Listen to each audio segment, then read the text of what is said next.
Mission take classes में आप सभी का स्वागत है।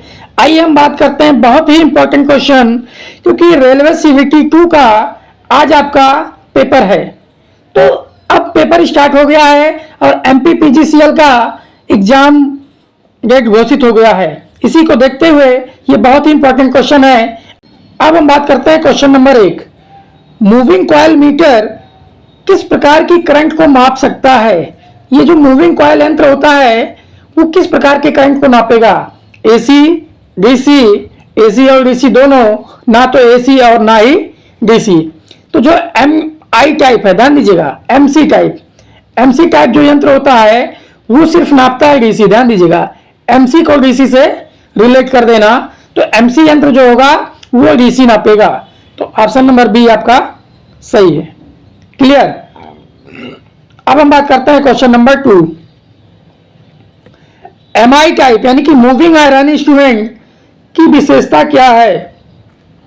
केवल डीसी माप सकता है, केवल एसी माप सकता है, एसी और डीसी दोनों माप सकता है, केवल हाई वोल्टेज माप सकता है। तो ऑप्शन नंबर सी सही है, एसी और डीसी दोनों माप सकता है।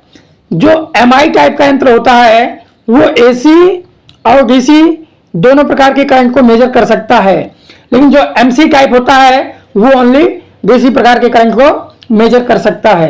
क्लियर? अब हम बात कर रहे हैं क्वेश्चन नंबर 3। ध्यान दीजिएगा, यदि एक वोल्ट मीटर की संवेदनशीलता 20 किलो ओम प्रति वोल्ट है और इसे 100 वोल्ट रेंज पर सेट किया गया है, तो इसका कुल प्रतिरोध क्या होगा? ध्यान दीजिएगा, ये जो संवेदनशीलता इसका जो मात्रक होता है ये ओम प्रति वोल्ट होता है। बहुत ही इंपॉर्टेंट है, बहुत ही इंपॉर्टेंट क्वेश्चन है। संवेदनशीलता यानी कि सेंसिटिविटी का जो मात्रक होता है ओम प्रति वोल्ट होता है। अब यहाँ पे कह रहा है 20 किलो ओम प्रति वोल्ट। एक वोल्ट का जो वैल्यू है वो 20 किलो ओम है। ध्यान दीजिएगा, तो 100 वोल्ट की वैल्यू क्या होगी? तो 20 गुणे 100 किलो ओम। 100 को हम लिख सकते हैं यहाँ पे, ये लिख सकते हैं 2 गुणे 10 के पावर 6 यानी कि 2 mega ohm. 2 mega ohm. Option number C सही है।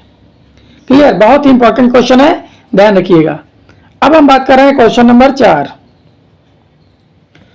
1 मीटर का full scale current 1 milliampere और इसका आंतरिक प्रतिरोध 100 ओम है। इसे 10 एम्पियर एमीटर में बदलने के लिए आवश्यक शंट प्रतिरोध क्या होगा? आइए देखते हैं। एक फार्मूला होता है RSH बराबर RM बटा I बटा IM -1। यहाँ पे I है जो आपको मेजर करना है यानी कि 10 एम्पियर, और IM की वैल्यू है 1 मिली एम्पियर। इसकी वैल्यू रखेंगे, यहाँ से इसको हल करेंगे तो ये ऑप्शन नंबर ए आ जाएगा, ये सही होगा। इसको हल कर लीजिएगा। क्लियर? अब हम बात कर रहे हैं क्वेश्चन नंबर 5।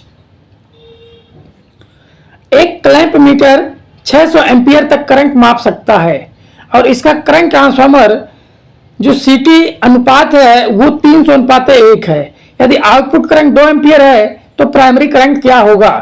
अब देखिए, 1 एम्पियर जो वैल्यू देगा वो देगा 300 एम्पियर, तो 2 एम्पियर जो आउटपुट निकल रहा है सेकेंडरी से वो देगा 300 गुणे 2।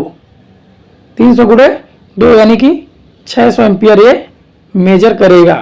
तो ऑप्शन नंबर डी सही है। क्लियर? अब हम बात कर रहे हैं question number 6।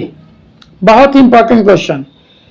Dynamometer type watt meter का उपयोग मुख्य रूप से किसके लिए किया जाता है?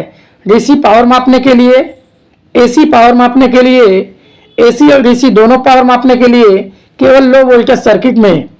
तो ये जो डायनमो टाइप का वाट मीटर होता है वो एसी और डीसी दोनों पावर मेजर करने के लिए किया जाता है। क्लियर? अब हम बात करें question number 7। Thermal type instrument मुख्य रूप से किसे मापने के लिए किए जाते हैं? किसे मापने के लिए उपयोग किए जाते हैं? DC current, AC current, high frequency current, low frequency current. तो ऑप्शन नंबर सी सही है। हाई फ्रीक्वेंसी करंट मेजर करने के लिए आपका थर्मो टाइप इंस्ट्रूमेंट यूज किया जाता है। या थर्मल टाइप इंस्ट्रूमेंट यूज किया जाता है। क्लियर। अब हम बात कर रहे हैं क्वेश्चन नंबर 8। CRO, पहली बात CRO का पूरा नाम कैथोड रेज ऑसिलोस्कोप। क्लियर। और CRO का जो मुख्य उपयोग है उसका क्या है, वोल्टेज मापने के लिए, करंट मापने के लिए, वेव फॉर्म देखने के लिए, रेजिस्टेंस मापने के लिए। तो ऑप्शन नंबर सी सही है, वेव फॉर्म देखने के लिए। क्लियर। अब हम बात कर रहे हैं क्वेश्चन नंबर 9। ट्रांसड्यूसर का उपयोग क्यों किया जाता है? AC को DC में बदलने के लिए, फिजिकल सिग्नल को इलेक्ट्रिकल सिग्नल में बदलने के लिए, हाई वोल्टेज मापने के लिए, करंट को मापने के लिए। तो ऑप्शन नंबर बी सही है, फिजिकल सिग्नल को इलेक्ट्रिकल सिग्नल में बदलने के लिए। क्लियर। अब हम बात कर रहे हैं क्वेश्चन नंबर 10। एक इंस्ट्रूमेंट ट्रांसफार्मर का मुख्य उद्देश्य क्या है? वोल्टेज को ट्रांसफॉर्म करना, करंट और वोल्टेज को सुरक्षा और मापन के लिए कम करना, केवल करंट को कम करना, केवल हाई वोल्टेज को मापना। तो ऑप्शन नंबर बी सही है, करंट और वोल्टेज को सुरक्षा और मापन के लिए कम करना। क्लियर। अब हम बात कर रहे हैं क्वेश्चन नंबर 11। IE नियमों के अनुसार किसी भी इंस्टॉलेशन में अर्थिंग का उपयोग क्यों किया जाता है? बिजली की खपत कम करने के लिए, सर्किट ब्रेकर को ऑपरेट करने के लिए, ओवरलोडिंग रोकने के लिए, करंट लीकेज से सुरक्षा के लिए। तो ऑप्शन नंबर डी सही है, करंट लीकेज से सुरक्षा के लिए। आइए हम बात करते हैं क्वेश्चन नंबर 12। IE नियमों के अनुसार फ्यूज का कार्य क्या होता है? करंट को स्टोर करना, करंट को बढ़ाना, ओवरलोड या शॉर्ट सर्किट से सुरक्षा देना, करंट को दिशा देना। तो ऑप्शन नंबर सी सही है, ओवरलोड या शॉर्ट सर्किट से सुरक्षा देना। क्लियर। अब हम बात कर रहे हैं क्वेश्चन नंबर 13। HVDC सिस्टम में मुख्य रूप से कौन सा कन्वर्टर उपयोग किया जाता है? SCR आधारित कन्वर्टर, मॉसफेट आधारित कन्वर्टर, IGBT आधारित कन्वर्टर, ट्रांसफार्मर आधारित कन्वर्टर। तो ऑप्शन नंबर ए सही है, SCR आधारित कन्वर्टर। अब हम बात कर रहे हैं क्वेश्चन नंबर 14। ट्रांसमिशन लाइन में गाइड वायर का उपयोग क्यों किया जाता है? ट्रांसमिशन लॉस को कम करने के लिए, ओवरलोड से बचाव के लिए, बिजली गिरने से सुरक्षा के लिए, इंसुलेशन बढ़ाने के लिए। तो ऑप्शन नंबर सी सही है।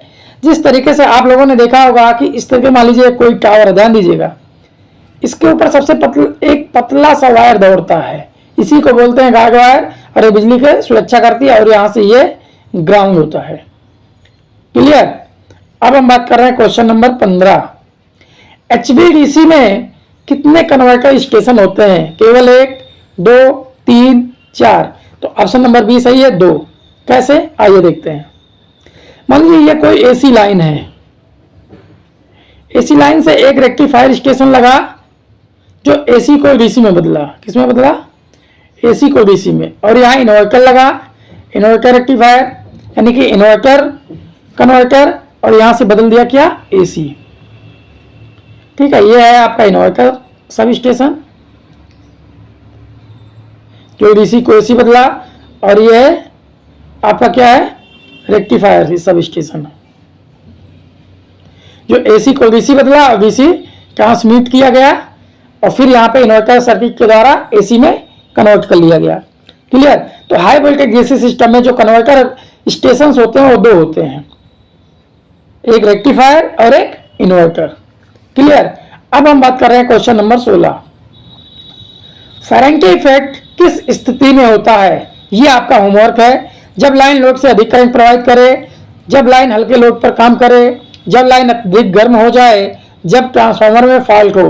तो फेरेंटी इफेक्ट जो होता है वो ये कहता है कि जो सेंडिंग है, जहां से सप्लाई को भेजा जा रहा है, जहां से वोल्टेज ट्रांसफर किया जा रहा है सप्लाई को, और जो इंडिंग आर्टर है, इंडिंग आर्टर में सेंडिंग आर्टर से जो वोल्टेज यहाँ मान लीजिए V है तो यहाँ V+ मिले, यानी कि इंडिंग आर्टर पे वोल्टेज का मान बढ़ जाए, इसी को बोलता है फेरेंटी इफेक्ट। लेकिन कह रहा है कि फेरेंटी इफेक्ट किस स्थिति में होता है, ये आपका होमवर्क है। क्लियर। अगर यह वीडियो आपको अच्छा लगा हो तो चैनल को लाइक करें, सब्सक्राइब करें, शेयर करना ना भूलें। थैंक यू, धन्यवाद।